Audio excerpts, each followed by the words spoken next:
പാരിജാതത്തിനെ പറ്റിയുള്ളൊരു കഥയാണിന്ന്. പാരിജാതം വളരെ ദിവ്യമായൊരു വൃക്ഷമാണ്. അതിൽ വളരെ ദിവ്യങ്ങളായ മനോഹരങ്ങളായ സുഗന്ധപൂരിതങ്ങളായ പൂക്കൾ ഉണ്ടാവാറുണ്ട്. അപ്പോൾ ഈ മരത്തിനെയും പൂക്കളെയും പറ്റിയുള്ള ഒരു കഥ പറഞ്ഞു തരാം. ഈ വൃക്ഷം ഒരു സാധാരണ വൃക്ഷമല്ല. ഇത് പണ്ട് അമൃത് കിട്ടാൻ വേണ്ടിയിട്ട് ദേവന്മാരും അസുരന്മാരും ചേർന്ന് പാലാഴി മഥനം നടത്തുകയുണ്ടായി. പാലാഴി കടഞ്ഞു. അങ്ങനെ പാലാഴി കടഞ്ഞപ്പോൾ ഒരുപാട് ദിവ്യ വസ്തുക്കൾ ഉയർന്നു വന്നതിലുണ്ടായ ഒരു വൃക്ഷമാണ് പാരിജാതം.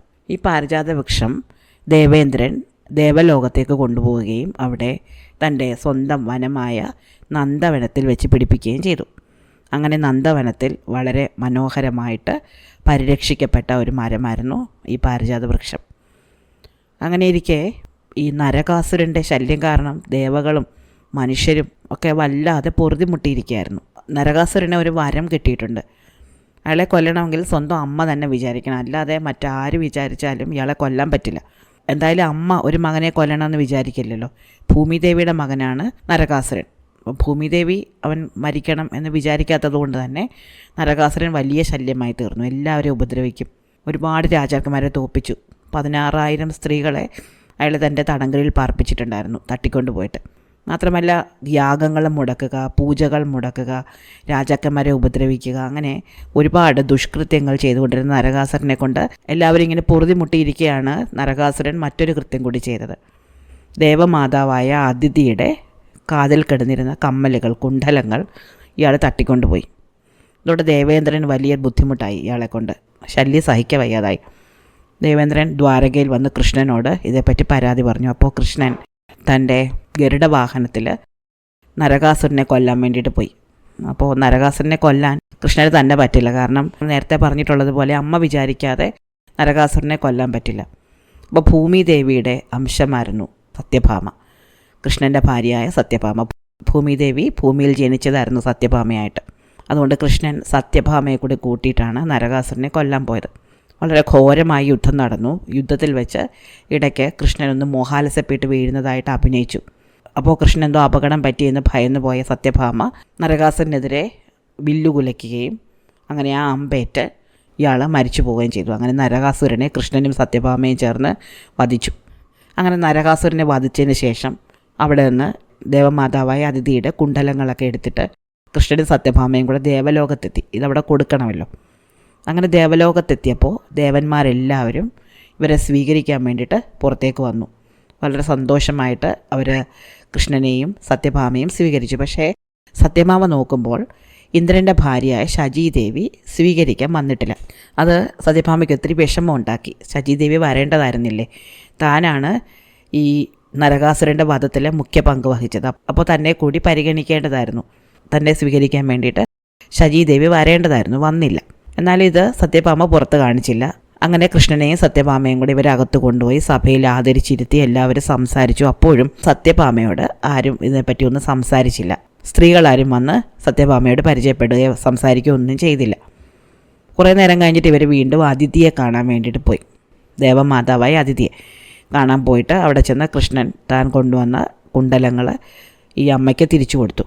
അപ്പോൾ അവർ വളരെ സ്നേഹത്തോടെ സത്യഭാമയെ വിളിച്ച് അടുത്തിരുത്തി കാര്യങ്ങളൊക്കെ ചോദിക്കുകയും തൻ്റെ കുണ്ഡലങ്ങൾ കൊണ്ടുവരാൻ വേണ്ടിയിട്ട് ഇത്രയധികം കഷ്ടപ്പെട്ടല്ലോ എന്ന് പറഞ്ഞ് അഭിനന്ദിക്കുകയും ചെയ്തു. മാത്രമല്ല എന്നും യൗവനം നിലനിൽക്കട്ടെ എന്ന് സത്യഭാമയ്ക്കൊരു വരവും കൊടുത്തു. അപ്പോൾ എന്നും സുന്ദരിയായിരിക്കട്ടെ, എന്നും യൗവനം നിലനിൽക്കട്ടെ എന്നുള്ള അനുഗ്രഹങ്ങളൊക്കെ കിട്ടിയപ്പോൾ സത്യഭാമയ്ക്ക് സന്തോഷമായെങ്കിലും ശചീദേവി ഇപ്പോഴും തന്നെ കാണാൻ വന്നില്ലല്ലോ എന്നുള്ളൊരു ദുഃഖം അവരുടെ മനസ്സിലുണ്ടായിരുന്നു. എന്തായാലും കാര്യങ്ങളൊക്കെ കഴിഞ്ഞതിന് ശേഷം കൃഷ്ണനും സത്യഭാമയും കൂടി പോകാനിറങ്ങി. അവർ പോയത് വീണ്ടും ഗരുഡൻ്റെ പുറത്ത് കയറിയിട്ടാണ്. ഗരുഡൻ്റെ പുറത്ത് കയറി പറന്ന് അവർ ദേവലോകത്തിന് പുറത്തേക്ക് പോയിക്കൊണ്ടിരിക്കുമ്പോൾ നന്ദവനത്തിൻ്റെ മുകളിലൂടെയാണ് പോയത്. അപ്പോൾ താഴെ പാരിജാത വൃക്ഷം നിൽക്കുന്നത് സത്യഭാമ കണ്ടു. അപ്പോൾ സത്യഭാമ കൃഷ്ണനോട് തനിക്കതൊന്ന് കാണണം എന്ന ആഗ്രഹം പ്രകടിപ്പിച്ചു. നേരത്തെ നാരദർ ദ്വാരകയിൽ വന്നപ്പം ഇതിൻ്റെ പൂക്കൾ കൊണ്ടുവന്ന് സത്യഭാമയ്ക്ക് കൊടുത്തിട്ടുണ്ടായിരുന്നു. ഇത് നല്ല മണമുള്ള ഭംഗിയുള്ള പൂക്കളാണ്, നക്ഷത്രത്തിൻ്റെ ആകൃതിയാണ് എന്നൊക്കെ പറഞ്ഞിട്ടുണ്ട്. അപ്പോൾ ഈ മരം ഒന്ന് കാണണം എന്ന ആഗ്രഹത്തോടെയാണ് സത്യഭാമ താഴെ ഇറങ്ങണമെന്ന് കൃഷ്ണനോട് ആവശ്യപ്പെട്ടത്. അങ്ങനെ ഇവർ താഴെ ഇറങ്ങി. അപ്പോൾ നല്ല സ്വർണ്ണവർണ്ണമുള്ള തടിയും അതിൻ്റെ മനോഹരമായ ഇലകളും അതിൻ്റെ പൂക്കളും ഒക്കെ കണ്ടപ്പോൾ സത്യഭാമയ്ക്ക് വളരെ ഇഷ്ടപ്പെട്ടു. സത്യഭാമ പറഞ്ഞു, നമ്മൾ ഇത്ര വലിയൊരു കാര്യം ചെയ്ത് കൊടുത്തല്ലേ, അപ്പോൾ ഇന്ദ്രനോട് നമുക്ക് ചോദിക്കാം ഈ മരം നമ്മളുടെ ദ്വാരകയിലോട്ട് കൊണ്ടുപോട്ടെ എന്ന്. അപ്പോൾ കൃഷ്ണൻ പറഞ്ഞു, അതിനെന്താ, നമ്മൾ ചോദിച്ച ഉടനെ, കാരണം നമ്മൾ മറ്റാരും അല്ലല്ലോ, അതുകൊണ്ട് നമുക്ക് ചോദിക്കാം, നിനക്ക് അങ്ങനെ ഒരു ആഗ്രഹം ഉണ്ടെങ്കിൽ ഞാൻ ചോദിക്കാം. പക്ഷേ ഇവരിങ്ങനെ സംസാരിച്ചുകൊണ്ടിരിക്കുമ്പോൾ തന്നെ കുറച്ച് കാവൽക്കാർ ഓടി വന്നു. എന്നിട്ട് അവരോട് പറഞ്ഞു, ഇത് മനുഷ്യർക്ക് പ്രവേശനമുള്ള സ്ഥലമല്ല, ദേവന്മാരുടെ സ്ഥലമാണ്, ഇങ്ങോട്ട് ഈ മരത്തിനടുത്തേക്ക് മനുഷ്യർക്ക് കടക്കാൻ പാടില്ല. അപ്പോൾ കൃഷ്ണൻ പറഞ്ഞു, ഞാൻ കൃഷ്ണനാണ്, ഇന്ദ്രനെ സഹായിക്കാൻ വേണ്ടി വന്നതാണ്, ഇന്ദ്രനോട് പറഞ്ഞാൽ മതി ഞാനിവിടെ ഉണ്ടെന്ന്. അപ്പോൾ കാവൽക്കാർ പറഞ്ഞു, ഇത് ശചീദേവിയുടെ ഉദ്യാനമാണ്, ഇന്ദ്രൻ്റെ ഭാര്യയായ ശചീദേവിയുടെ ഉദ്യാനമാണ്, ശചീദേവിക്ക് ഇവിടെ മറ്റുള്ളവരാരും കടക്കുന്നത് ഇഷ്ടമല്ല. അപ്പോൾ ഇത് കേട്ട സത്യഭാമയ്ക്ക് ദേഷ്യം വന്നു. സത്യഭാമ പറഞ്ഞു, ഞങ്ങൾ നരകാസുരനെ വധിക്കാൻ വേണ്ടിയിട്ട് വന്നതാണ്, ദേവന്മാരെ സഹായിക്കാൻ വേണ്ടിയിട്ട് നരകാസുരനെ വധിക്കാൻ വേണ്ടി അവർ വിളിച്ചിട്ട് ഇങ്ങോട്ട് വന്നതാണ്. എന്നിട്ട് പോലും ഞങ്ങളോട് ഇങ്ങനെ മോശമായിട്ട് ഇടപെടുന്നത് ശരിയല്ല. ഇങ്ങനെയൊക്കെ പറഞ്ഞ സ്ഥിതിക്ക് ഞങ്ങൾ ഈ മരം എടുത്തുകൊണ്ട് പോകും. അപ്പോൾ ഈ കാവൽക്കാരുടൻ തന്നെ ശചീദേവിയുടെ അടുത്ത് ചെന്നു.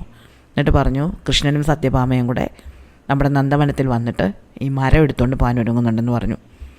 അപ്പോൾ ശചീദേവിക്ക് ദേഷ്യം വന്നു. ശചീദേവി പറഞ്ഞു, വെറും മനുഷ്യരായ അവർ അങ്ങനെ അഹങ്കാരം കാണിക്കാൻ പാടില്ല, നമ്മളുടെ ഉദ്യാനത്തിലെ വൃക്ഷം അവരുടെ കയ്യിൽ കൊടുത്തുവിടാൻ പറ്റില്ല, അതൊരു ദൈവികമായ മരമാണ്, പുണ്യമായ വൃക്ഷമാണത്, മറ്റുള്ളവർക്ക് കൊടുക്കാൻ പറ്റില്ല. ഇത് കേട്ട ഇന്ദ്രനും ദേഷ്യം വന്നു. ഇന്ദ്രൻ ഉടൻ തന്നെ മറ്റ് ദേവന്മാരെ എല്ലാം വിളിച്ചിട്ട് എല്ലാവരും കൂടെ ചേർന്ന് നന്ദവനത്തിലേക്ക് യുദ്ധത്തിനായിട്ട് ചെന്നു. അപ്പോൾ ഈ സമയത്ത് കൃഷ്ണൻ സത്യഭാമയോട് പറഞ്ഞുകൊണ്ട് നിൽക്കുകയായിരുന്നു, നീ ഒന്നുകൊണ്ടും വിഷമിക്കേണ്ട, നമ്മൾ ഈ മരം ചോദിച്ചു, നമുക്കിതിനോട് ആഗ്രഹമുണ്ടെന്ന് അറിഞ്ഞാൽ ഇന്ദ്രൻ ഇപ്പം തന്നെ വന്ന് ഈ മരം നമുക്ക് തന്നുവിടും. അതും പറഞ്ഞുകൊണ്ട് നിൽക്കുമ്പോൾ ദാ വലിയ സൈന്യവുമായിട്ട് ഇന്ദ്രൻ വരുന്നു. എന്നിട്ട് നന്ദവനത്തിൽ വെച്ച് വലിയ ഘോരമായ യുദ്ധം നടന്നു. കൃഷ്ണന് നേരെ അവർ അമ്പ് ചെയ്തു. കൃഷ്ണൻ അതെല്ലാം അപ്പം തന്നെ പൊടിച്ചു കളഞ്ഞു. ദേവന്മാരിലെ യമരാജൻ വന്നിട്ട് വലിയൊരു ഗദ കൃഷ്ണന് നേരെ എറിഞ്ഞു. കൃഷ്ണൻ ഉടൻ തന്നെ അതും പൊടിച്ചു കളഞ്ഞു. മറ്റൊരുപാട് ദേവന്മാരുണ്ടായിരുന്നു. ഇവരെല്ലാവരും കൃഷ്ണനോട് യുദ്ധത്തിന് ചെന്നെങ്കിലും കൃഷ്ണൻ ഒറ്റയ്ക്ക് അവരെയെല്ലാം വളരെ ധീരമായിട്ട് എതിരിടുകയും തോൽപ്പിക്കുകയും ചെയ്തു. ഇതിനിടയ്ക്ക് തൻ്റെ വജ്രായുധം ഇന്ദ്രൻ കൃഷ്ണന് നേരെ പ്രയോഗിച്ചെങ്കിലും അത് തെറിച്ച് ചെന്ന് കൃഷ്ണൻ്റെ കയ്യിൽ തന്നെയായി. മാത്രമല്ല കൃഷ്ണൻ്റെ വാഹനമായ ഗരുഡൻ ചെന്ന് ഇന്ദ്രൻ്റെ വാഹനമായ ഐരാവതത്തിനെ ഉപദ്രവിക്കുകയും അങ്ങനെ ഐരാവതം അവിടെയൊക്കെ ഓടിപ്പാഞ്ഞ് നടന്ന് ആകെ പ്രശ്നമാകുകയും ചെയ്തു. ദേവന്മാരെല്ലാം ചിന്ന ഭിന്നമായിട്ട് ഓടാൻ തുടങ്ങി. ഇത് ഇന്ദ്രന് വലിയ നാണക്കേടുണ്ടാക്കി. വെറും ഒരു മനുഷ്യൻ്റെ മുന്നിൽ തോറ്റു, മാത്രമല്ല തൻ്റെ ആയുധങ്ങളൊക്കെ നഷ്ടപ്പെട്ടു, ഐരാവതം തന്നെ ഇട്ടിട്ട് പോയി. അങ്ങനെ ആകെ നാണം കെട്ട ഇന്ദ്രൻ വിഷമിച്ച് നന്ദവനത്തിൽ നിന്ന് കൊട്ടാരത്തിലേക്ക് നടന്നത് കണ്ടുകൊണ്ട് സത്യഭാമയ്ക്ക് വലിയ വിഷമം തോന്നി. ദേവന്മാരുടെ രാജാവിനെ ഇങ്ങനെ അപമാനിച്ച് വിടുന്നത് ശരിയല്ല എന്ന് സത്യഭാമ വിചാരിച്ചു. സത്യഭാമ ഓടിച്ചെന്ന് ദേവേന്ദ്രനോട് മാപ്പ് ചോദിച്ചു. ഞാൻ ഈ മരം വേണം എന്ന് പറഞ്ഞതുകൊണ്ടാണ് ഇങ്ങനെയൊരു അബദ്ധം പറ്റിയത്. ശചീദേവി എന്നെ സ്വീകരിക്കാൻ വരാതിരുന്നപ്പോൾ എനിക്കൊരു ബുദ്ധിമുട്ട് തോന്നി, അതുകൊണ്ടാണ് ശചീദേവിയുടെ ഉദ്യാനത്തിൽ നിന്ന് ഈ മരം എടുത്തുകൊണ്ട് പോകണം എന്ന് ഞാൻ വിചാരിച്ചത്. ഞാൻ അങ്ങനെ വിചാരിക്കരുതായിരുന്നു, തെറ്റായിപ്പോയി. അതുകൊണ്ടാണ് ഈ പ്രശ്നങ്ങളൊക്കെ ഉണ്ടാകുകയും ദേവന്മാരുടെ രാജാവായ അങ്ങയ്ക്ക് മറ്റുള്ളവരുടെ മുന്നിൽ മുഖം കുനിക്കുകയും ചെയ്യേണ്ടി വന്നത്. അതിന് ഞാൻ മാപ്പ് ചോദിക്കുന്നു, എന്നോട് ക്ഷമിക്കണം. അപ്പോൾ ഇത് കേട്ടുകൊണ്ട് വന്ന ശചീദേവി തൻ്റെ തെറ്റ് മനസ്സിലാക്കുകയും കൃഷ്ണനോടും സത്യഭാമയോടും മാപ്പ് ചോദിക്കുകയും ചെയ്തു. താനും ചെയ്തത് തെറ്റാണ്.